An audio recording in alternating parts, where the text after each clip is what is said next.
If money keeps you up at night, if your chest actually tightens every time you think about your bills, retirement, or what even happens next, you're not bad with money and you are not broken. You are experiencing what we call financial anxiety, and it's far more common than people admit.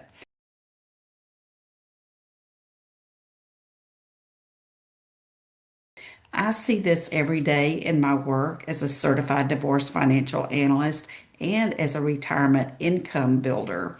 But this doesn't only show up during divorce and at retirement. I mean, it's showing up in retirement, after career changes, after loss, and during moments when life forces us to ask, am I actually going to be okay?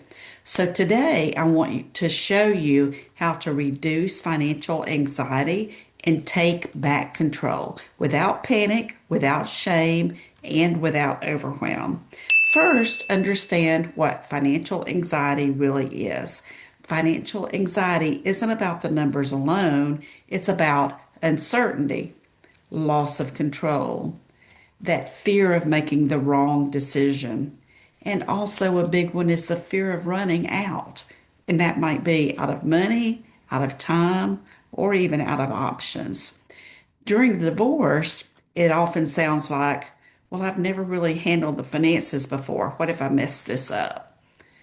Near retirement, it might sound like, okay, what if I stop working and the money doesn't last? What am I going to do? Anxiety grows in the absence of clarity. So the solution isn't just making more money or getting bigger returns. It's about creating visibility. Second, replace guessing with grounding. One of the biggest drivers of anxiety is just guessing. Guessing how long your money will last, whether you can retire, whether you'll need to work forever, or whether you're just one mistake away from disaster. Instead, we ground ourselves in facts. That means answering questions like this: what do I actually need each month over the course of my retirement? What income sources are reliable that I have to draw from to support my income needs in retirement? What is flexible and what's not? What decisions matter the most right now and which ones can wait? When we turn that fear into specific questions, anxiety is going to lose its grip. Now, third, I want you to stop trying to solve everything at once. This is critical. People in transition, whether that's divorce, retirement, widowhood, they're often trying to fix everything, resolve everything immediately.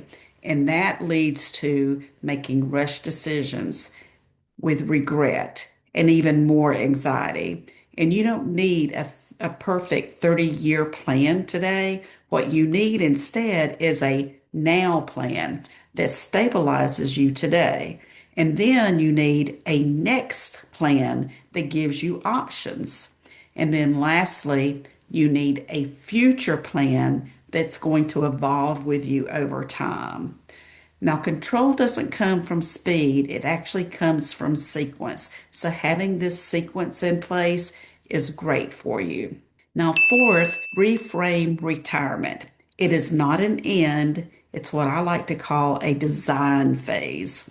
Many people fear retirement because they see this as a cliff. Hey, I'm working one day and I have a paycheck, and then tomorrow I'm not and I don't have a paycheck.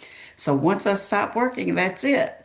But retirement today is not one thing, it can be many things.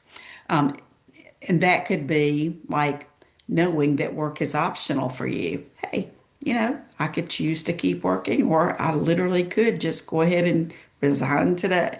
It could be a phased retirement where you reduce your work hours gradually, let's say over the next 2, 3, 4 years.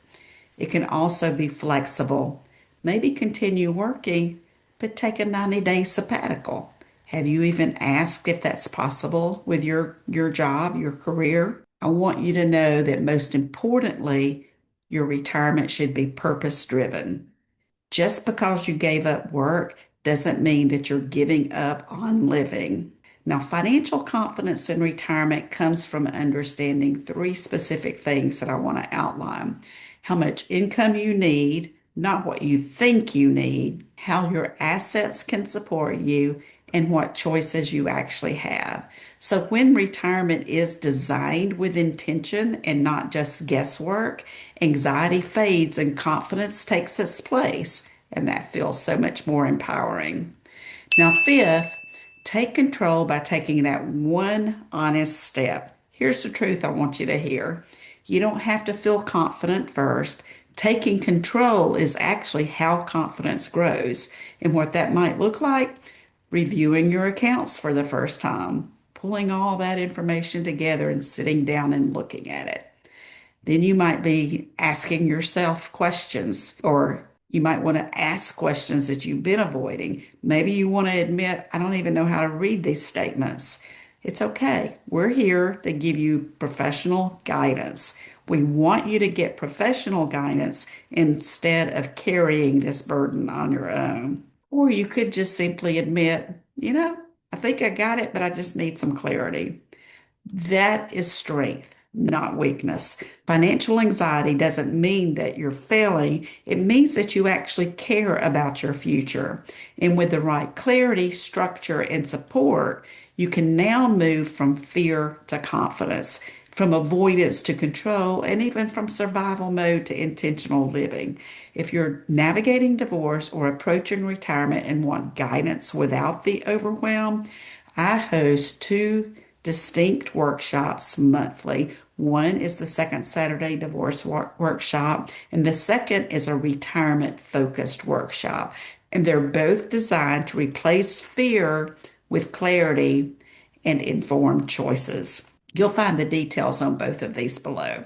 And if this video helped you, I'd love it if you would like it, subscribe to my channel, and share it with someone who needs reassurance today, because your future is not something to fear.